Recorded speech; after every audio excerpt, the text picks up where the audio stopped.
Profundicemos sobre las noticias. Vamos al desarrollo.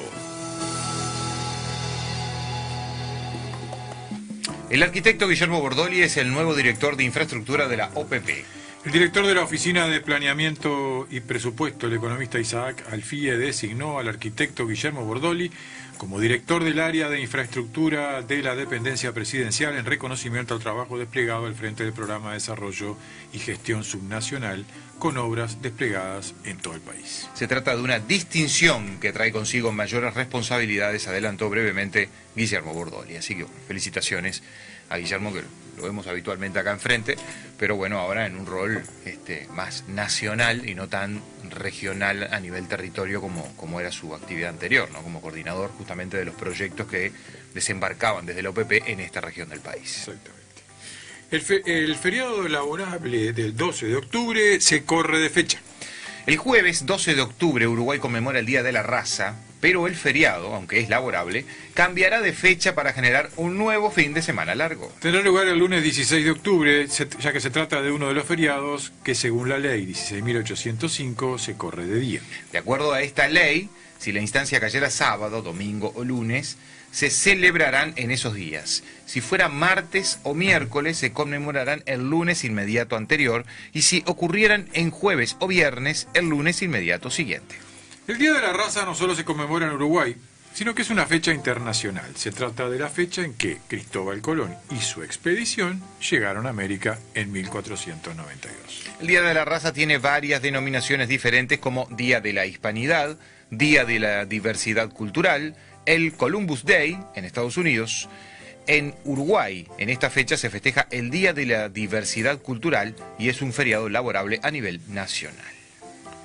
Pobreza infantil. 1 de cada 5 menores de 6 años es pobre y se mantiene por encima de los registros del 2019. La pobreza infantil no cede.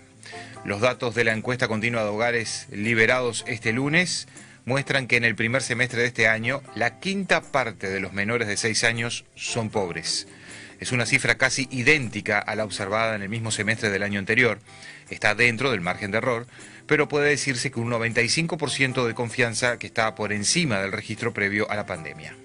La pobreza entre los menores de 6 años es 11,5 veces mayor que la registrada en los adultos mayores de más de 65 años. Esto convierte a Uruguay en el país de la región con mayor infantilización de la pobreza. El dato puede tener su mirada positiva. La distancia entre los niños y los más viejos es mucha, porque el sistema de seguridad social uruguayo casi no deja margen para que los adultos mayores caigan por debajo de la línea de pobreza. A la vez tiene la lectura negativa. La asistencia a los más chicos no logra tener la potencia dada a los más adultos. El país es calificado como país de renta alta, pero continúa con niveles de desigualdad que no permiten reducir la pobreza en los hogares en que viven niños, y las políticas de Estado no siempre llegan en tiempo y forma. La séptima parte de los niños pobres, unos 4.100, entre 28.000 menores de 0 a 2 años, no recibe transferencias monetarias del Estado. Por errores del algoritmo, por fallas de registro u otras razones, no cuentan con una asignación familiar ni una tarjeta del MIDES. De los bebés que al año de vida sí recibían una asignación familiar, a su vez casi la mitad empezó a recibir tarde el beneficio y no al momento en que su madre le fue captado el embarazo, por lo cual, al momento del desarrollo del feto y la mayor extensión del cerebro, ese niño puede que estuviese en un hogar bajo la línea de la pobreza. En la última rendición de cuentas, el gobierno había destinado $50 millones anuales a la primera infancia e hizo del combate a la pobreza infantil como su prioridad, pero los resultados todavía no son los esperados. Una fuente de la Oficina de Planeamiento y Presupuesto explicó que estas políticas demoran años en dar resultados, pero a la vez este nivel de inversión no le hace cosquillas a la pobreza. La fuente lo dijo en el sentido de que Uruguay tiene que rediseñar algunos planes y apostar fuerte a la educación si realmente quiere combatir la pobreza de fondo. Porque más allá de subidas o bajadas, todo parece indicar que en la última década 1 de cada 10 uruguayos es pobre. A la vez, la pobreza crece entre los niños, entre los afros, entre quienes habitan las periferias de las grandes ciudades y entre quienes viven en hogares con madres solteras jefas de hogar. Uruguay no es ajeno a la marcha mundial. Un informe del Programa de Desarrollo de Naciones Unidas había advertido en julio que la pobreza está en niveles superiores a la prepandemia. y que se estima hay 165 millones de personas en el mundo que han caído debajo del umbral de la pobreza. La pandemia y la guerra de Ucrania, con su correlato en el desajuste de los precios, explican en parte el sacudón al que el mundo no logró recuperarse aún. Eso supone que a nivel global, 1 de cada 5 pobladores sobrevive con menos de $3.65 por día. 120 pesos. Redondeamos. Uruguayos. Es dinero de las personas. Los argentinos, los argumentos de Saldain en contra del plebiscito del PIT-CNT. El experto y principal redactor del proyecto de reforma de seguridad social que fue aprobado por el Parlamento, Rodolfo Saldain, se refirió en su cuenta de Twitter al plebiscito que impulsa el PIT-CNT para realizar cambios en el sistema. El plebiscito es básicamente contra la reforma de 1996, porque propone dejar sin efecto retroactivamente el régimen mixto, operativo desde hace 27 años, que funcionó durante los gobiernos de todos los partidos políticos, sostuvo Saldain en un extenso hilo en Twitter. Saldain sostuvo que la propuesta de la central sindical plantea realizar cambios en la Constitución que implican que un régimen para mayores de 40 años pase a ser rígido. Ahora mantiene y congela a futuro todos los parámetros. Esto incluye la edad jubilatoria y la fórmula de cálculo de las jubilaciones y pensiones, añadió. La propuesta temporal para mayores de 40 años en 1996 era inviable si hubiese sido definitiva y sería más inviable hoy si se aprobara el plebiscito. Congelar ese parámetro en la Constitución es gravísimo para todos, especialmente para los más jóvenes, explicó el experto. Según Saldain, la aprobación de la propuesta del sindicato y algunos sectores del Frente Amplio generará obligaciones tributarias retroactivas a abril de 1996 para trabajadores comprendidos en el régimen mixto y sus empleadores. Finalmente el experto cerró su posteo al decir: el dinero que se propone confiscar no es dinero de la SAFAP, es dinero de las personas. Es el ahorro obligatorio y voluntario de los uruguayos que lo aportaron para su jubilación, que los beneficia a ellos y a sus herederos. Bueno, mire usted cómo cambian las cosas, ¿no? El no pago de la pensión alimenticia será delito y la pena irá de 3 a 12 meses de prisión. La rendición de cuentas ingresó ayer al Senado con 655 artículos aprobados por la Comisión de Presupuesto y Hacienda, además de reasignaciones presupuestales por 30.4 millones de dólares. El proyecto establece otras novedades, como que quien no paga pensión alimentaria de forma justificada comete un delito. El que estando obligado judicialmente al pago de una pensión alimenticia a favor de sus hijos menores, habiendo sido intimado judicialmente, omitiera prestarlo sin causas justificadas, será castigado con pena de 3 a 12 meses de prisión, dispone el artículo 643 de la iniciativa que, en caso de aprobarse, se sumaría al Código Penal. A su vez, agrega que constituye agravante de este delito el empleo de estratagemas o pretextos para sustraerse el cumplimiento del pago de la pensión alimenticia, así como que, para eludir el cumplimiento de la misma, maliciosamente destruyere, inutilizare, dañare, ocultare o hiciere desaparecer bienes de su patrimonio o fraudulentamente disminuyere su valor y de esa manera frustrare, en todo o en parte, el cumplimiento de dichas obligaciones. Abogados penalistas advirtieron que ya ha habido denuncias penales y condenas contra quienes no pagan la pensión alimenticia bajo el argumento de que incurren en la omisión de los deberes inherentes a la patria potestad, delito tipificado en el artículo 279 bis del Código Penal, con idéntica pena de 3 a 12 meses de prisión.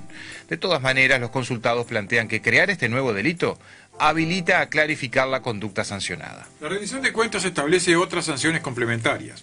El artículo 638 dispone que en caso de que el deudor alimentario incumpliere la prestación alimentaria, el juez podrá decretar la suspensión de la libreta de conducir automotores por hasta 6 meses, el cierre de fronteras, el embargo y secuestro de los bienes del deudor alimentario y toda otra medida que a juicio del juez permita, al amparo del ordenamiento jurídico vigente, la identificación del deudor alimentario y la conminación al pago de la obligación alimentaria. Se considera deudor quien debe más de 3 cuotas alimenticias, total o parcialmente, ya sea que se trate de alimentos provisorios o definitivos y no haya probado fehacientemente que carece momentáneamente de recursos para afrontar las obligaciones alimenticias. Pasado martes, los senadores de la coalición gobernante anunciaban el acuerdo para aprobar la rendición de cuentas. Los cabildantes habían condicionado su apoyo al aumento de 1.000 pesos para militares, lo que finalmente aseguró hasta el grado de teniente coronel. La rendición también prohíbe por 5 años la importación, fabricación y comercialización en el país de productos para alimentación humana sustitutos de la carne, producidas en laboratorio de manera artificial en base a cultivos de células de origen animal, y la creación de una comisión de seguimiento de la tecnología de producción de alimentos en base al cultivo de células de origen animal en laboratorio. Esto es nuevo, ¿eh? Salto Grande, Bustillo propuso que cargos políticos caduquen al final del periodo. El ministro de Relaciones Exteriores trabaja en un proyecto de ley para que los contratos políticos en la Comisión Técnico Mixta de Salto Grande caduquen al final del periodo y no se hereden en administraciones siguientes. El anuncio de la iniciativa se dio en la previa a la interpelación que hizo la oposición al canciller Bustillo y la ministra de Economía, Azucena Arbeleche. La Cancillería aún no tiene el texto del proyecto cerrado, sino que los integrantes de la Secretaría de Estado están estudiando en qué casos la legislación permite aplicar una iniciativa como la que se planteó. Cabe recordar que el ser una comisión binacional con Argentina, los puntos estatutarios deben surgir de común acuerdo con el país vecino. El proyecto en el que trabaja Cancillería fue presentado a diputados nacionalistas en una reunión que mantuvo Bustillo, Arbeleche y la delegación uruguaya de Salto Grande, a cargo ahora de Martín Burutarán, luego de la renuncia del expresidente Carlos Albizu. En la interpelación del martes, ayer, uno de los oficialistas que estuvo más activo fue el diputado Alfonso Lerete. El legislador apuntó contra la gestión del intendente de Canelones, Yamandú Orsi. Lerete sostuvo que la izquierda barre por debajo de la alfombra, mientras que nos indica que este tema ha contratado a diestra y siniestra en una de las intendencias más importantes del Uruguay. El intendente ha tomado la intendencia como una máquina generadora de empleo público para pagar favores políticos, afirmó. Canelones es un escándalo por donde se lo mire, y el miembro interpelante es del MPP, que nos viene a cuestionar. Mi amigo está errando feo, concluyó Lerete. Reconocimiento universitario. Hubo 2.500 inscriptos más que la estimación del Ministerio de Educación y Cultura. El Ministerio de Educación y Cultura informó ayer que 7.483 docentes se inscribieron para obtener el reconocimiento universitario de su formación. Es más del cupo que estábamos, señaló el titular de la cartera, Pablo da Silveira, que puntualizó que aguardaban un máximo de 5.000 adhesiones. Las inscripciones, acotó el ministro, fueron en medio de una feroz campaña en contra de los sindicatos.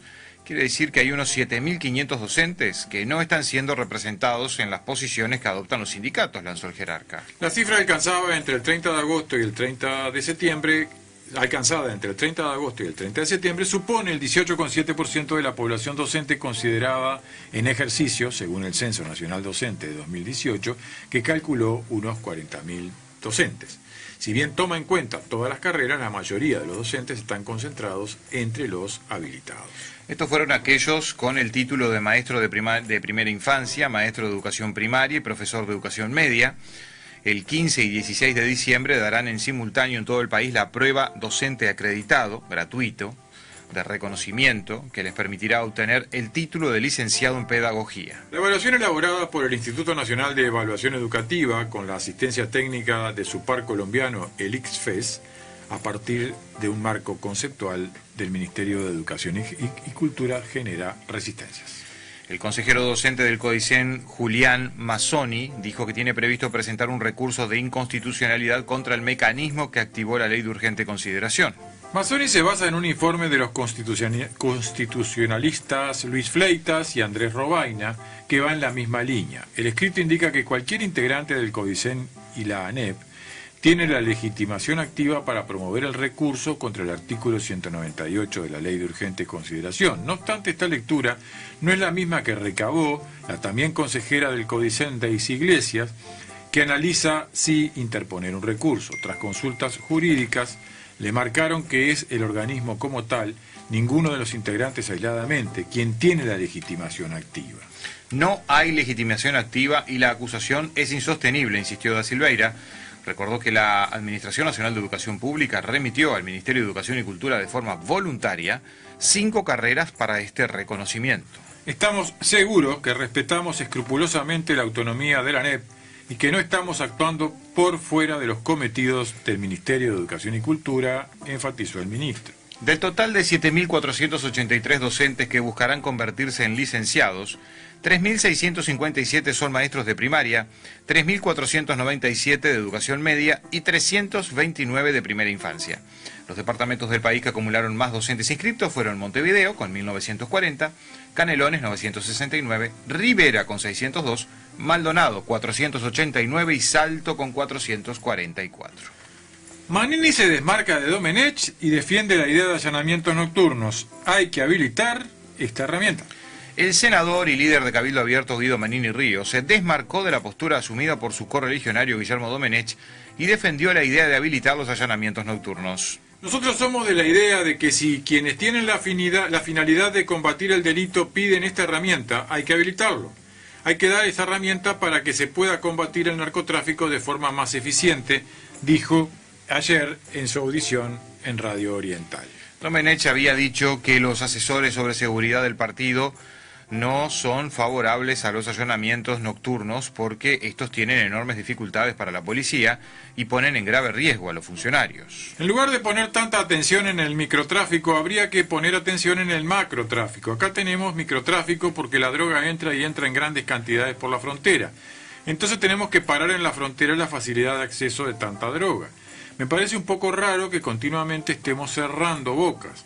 Pero los grandes narcotraficantes no los vemos enjuiciados ni presos, salvo alguna excepción, dijo Domenech el lunes. De todos modos, Manini dijo que es necesario ciertas condiciones para poder aplicar los allanamientos nocturnos.